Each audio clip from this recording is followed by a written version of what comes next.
A partir desse momento, o Winnicott vai apresentar para a gente a ideia que eu considero a mais difícil de todas desse artigo, a ideia de destruição do objeto.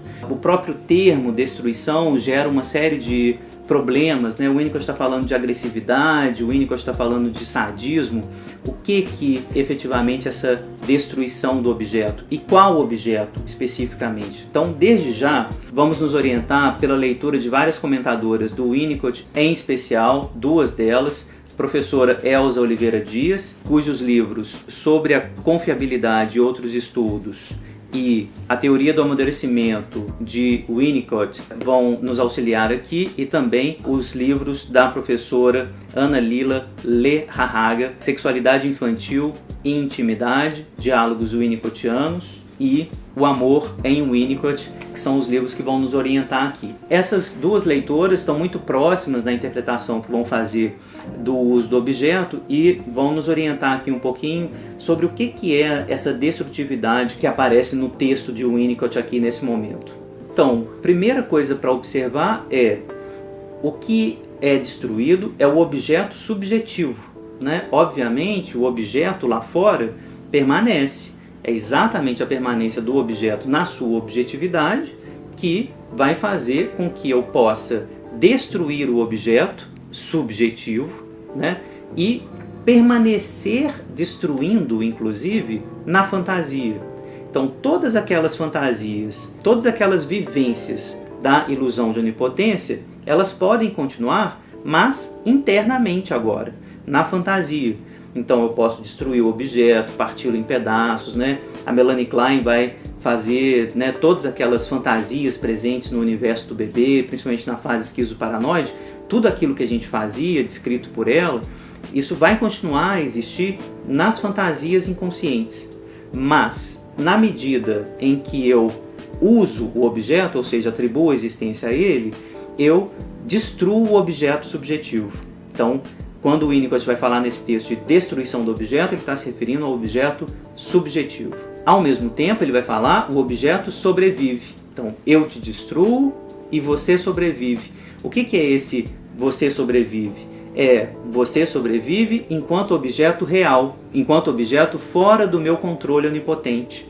Então, eu te destruo enquanto objeto subjetivo e eu ganho você enquanto objeto real, objeto que eu não controlo, objeto que tem sua autonomia própria. Então o Winnicott vai dizer: eu te destruí, eu te amo, tua sobrevivência à destruição que te fiz sofrer confere valor à sua existência para mim.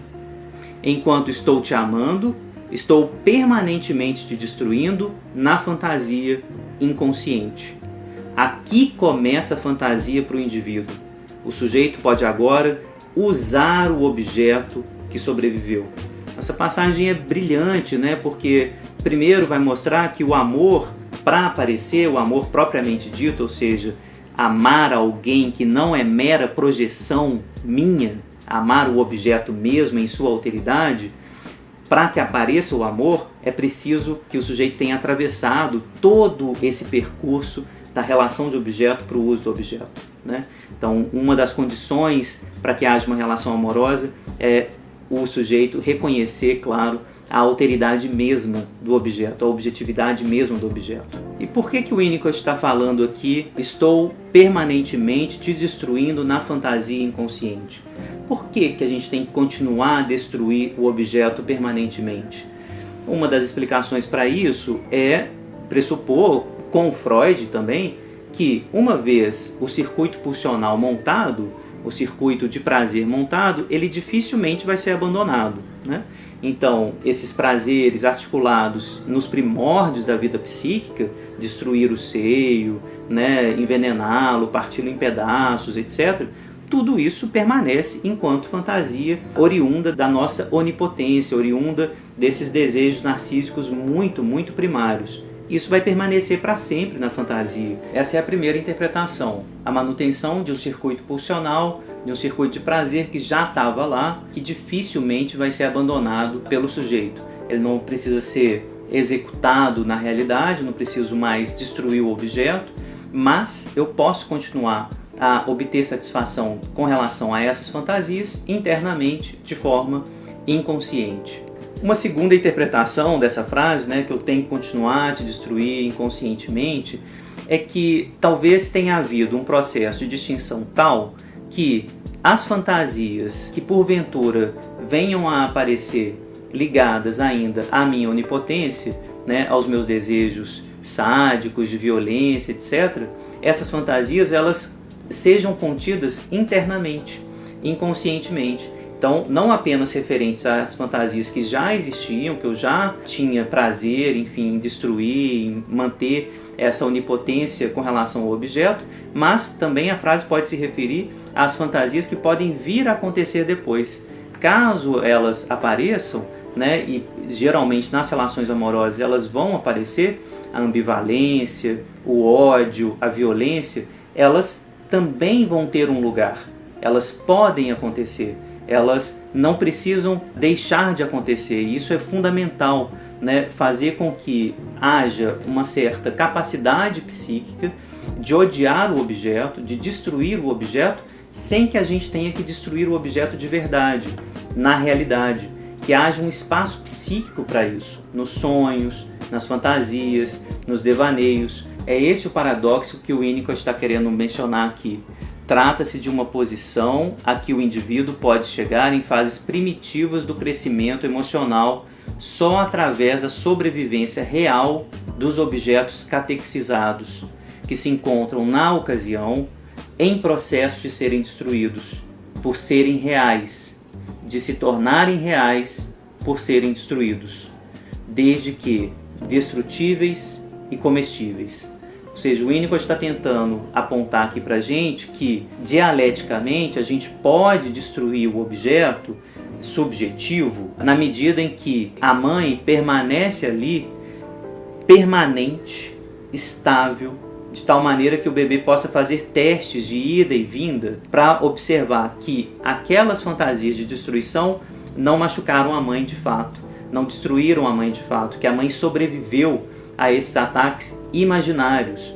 Vamos imaginar a cena banal de um pesadelo no qual a gente imagina que a mãe morreu e a gente acorda e a mãe está viva. Essa cena banal, que todo mundo já teve um pouquinho, é uma cena desse tipo de teste.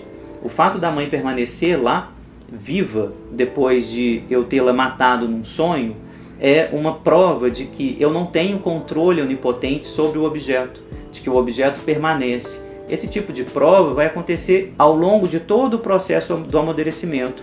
E é isso que o Winnicott está querendo apontar aqui com esse paradoxo. O objeto ele se torna real por ter sido destruído. Existe uma objetividade do objeto na medida em que eu consegui destruir o objeto subjetivo. O que o Winnicott está propondo, em alguma medida, é que o ódio é constitutivo da alteridade. É que a destrutividade constitui o objeto. Essa ideia é genial na medida em que, por mais que haja relação de objeto, portanto amor, apego, identificação, etc., o que vai distinguir efetivamente eu e não eu, e portanto dar condições para uma relação amorosa de verdade, ou seja, o eu amar um objeto na sua objetividade, o que dá condição para isso é o ódio. O ódio é constitutivo do amor, o ódio é condição de possibilidade do amor, mas o ódio é entendido nesse sentido muito específico aqui da destrutividade, né? O Winnicott vai dizer, não é possível para ele tornar evidente um fato que ele quer descrever aqui, que ele está tentando descrever, mas apesar de não ser possível tornar como evidente, é a tese que ele quer sustentar. Que fato que é esse? O fato de que o primeiro impulso na relação do sujeito com o objeto objetivamente percebido, ou seja, não é o objeto subjetivo, ele seja destrutivo, né? O primeiro impulso na relação do sujeito com o objeto é destrutivo. Essa ideia de que eu vou destruir o objeto subjetivo para finalmente alcançar a objetividade dele é uma ideia, né, de consequências notáveis, né, não só no pensamento winnicottiano, mas para a psicanálise como um todo. Portanto, o que o Winnicott está dizendo aqui é que a destrutividade ela vai construir a realidade compartilhada, ela vai construir a realidade do objeto objetivo, né, do objeto autônomo, independente da nossa ilusão de onipotência. A palavra destruição, o Winnicott vai dizer, é super importante e necessária não por causa do impulso do bebê a destruir, mas devido à suscetibilidade do objeto a não sobreviver, o que também significa sofrer uma mudança de qualidade, de atitude. Então, a articulação forte entre esses dois termos, destrutividade e sobrevivência, é que está também em questão em um determinado momento aqui no texto Winnicott. O que significa sobreviver à destrutividade do bebê? Significa, antes de tudo, como eu já falei, permanecer estável, né? Esse estado de permanência, de constância, é fundamental enquanto sobrevivência da mãe. Mas significa também, e é muito importante, não retaliar, não se vingar, né? Eu acho que esse ponto aqui do artigo é fundamental. No exemplo que eu mencionei, né, a ideia de uma criança sonhar que a mãe morre, ela pode ser recebida, essa ideia, esse sonho, por uma mãe de forma muito vingativa ou de forma muito deprimida, né? A mãe pode retaliar essa comunicação da criança, por exemplo, morrendo mesmo, né? Ficando mais deprimida, né? Se sentindo com medo, etc. Ou a mãe pode retaliar se vingando da criança, né? Dizendo, né, você quer me matar, etc. Esse tipo de reação, né, do cuidador diante da destrutividade é o que o Winnicott está chamando aqui de não sobrevivência. Sobreviver significa não retaliar, não se vingar, saber acolher a destrutividade num certo sentido, saber que o objeto subjetivo é diferente de mim, saber que o objeto subjetivo que o bebê vai manipular no sonho, vai manejar no sonho, não sou eu, né? De que há uma distinção entre isso que vai sobrar de mim, do cuidador, da mãe, na criança, e isso que vai aparecer objetivamente fora, nas relações efetivas que a criança vai ter com seus cuidadores, com a sua mãe, etc. O Winnicott então vai caminhar mais para o final do artigo dele e ele vai ainda insistir nessa lógica da destruição, né? Um primeiro momento ele vai lembrar que esse impulso destrutivo então cria a qualidade da externalidade, não é reação ao mundo externo, como muitas vezes na própria psicanálise a gente trabalha com a destrutividade, a agressão como reação, né? O próprio Winnicott também, né, tem toda uma teoria da destrutividade que articula destrutividade, agressão, ódio, a reação ao ambiente, mas ele está falando aqui de outra coisa, ele está falando de um impulso destrutivo que cria a realidade externa, né, que vai dar início ao princípio da realidade.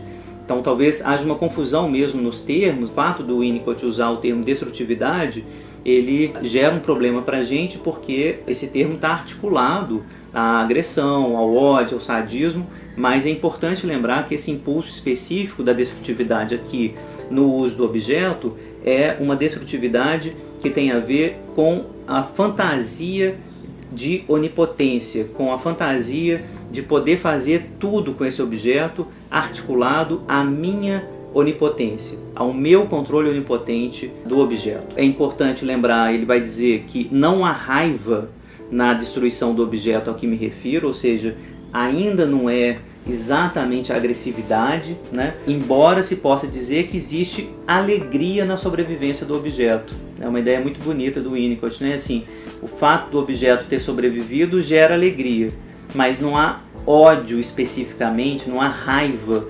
especificamente nesse momento de destruir o objeto. Exatamente porque não há a relação de amor constituída, né? Esse objeto que é destruído é o objeto subjetivo. Então também não pode haver ódio propriamente dito, já que também não há amor propriamente dito, né? Essa é a lógica do Winnicott, né? Assim, a chave do texto é lembrar que o objeto a ser destruído é o objeto subjetivo. Portanto, não há uma relação ainda, né?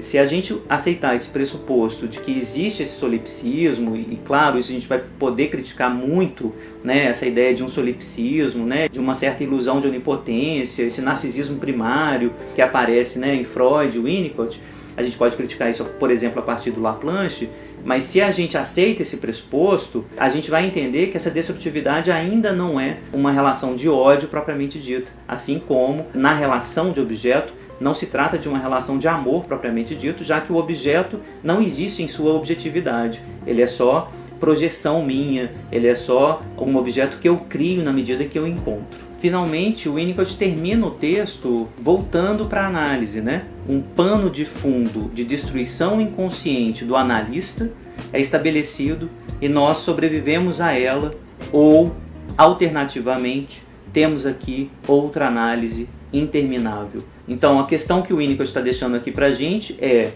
em que medida a análise é uma reprodução dessa situação originária que vai passar da relação de objeto para o uso do objeto.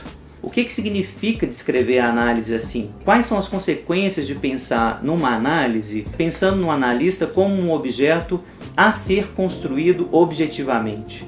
Né? Essas são as questões que o Winnicott coloca, que são questões clínicas muito importantes para a gente pensar. Finalmente, quero ler aqui o último parágrafo do resumo desse artigo. Então, o Winnicott repete mais uma vez, né, o que ele trouxe ao longo do artigo, e no último parágrafo ele traz algo muito importante para a gente atrelar uma certa positividade à destrutividade, que eu estou chamando aqui de uma certa positividade do ódio. O estudo desse problema envolve um enunciado do valor positivo da destrutividade. Esta, mais a sobrevivência do objeto à destruição, coloca esse último fora da área de objetos criados pelos mecanismos psíquicos projetivos do sujeito. Dessa maneira, cria-se um mundo de realidade compartilhada que o sujeito pode usar e que pode retroalimentar a substância diferente de mim dentro do sujeito. Esse finalzinho, no resumo aqui do artigo do Winnicott, aponta para um lugar que é muito interessante, já que o inconsciente também vai ser construído nesse processo da relação de objeto para o uso do objeto. Essa substância diferente de mim dentro do sujeito é essa alteridade interna que também vai se construir. É um detalhezinho no texto do Winnicott que eu acho que vale muito a pena a gente sublinhar e muito a pena a gente pensar na construção do inconsciente no pensamento winnicottiano também. O inconsciente enquanto um outro, uma substância diferente de mim, né, uma alteridade interna, parece também estar presente no pensamento winnicottiano aqui. Então eu vou deixar essa frase sublinhada para a gente pensar um pouquinho no que ela significa efetivamente.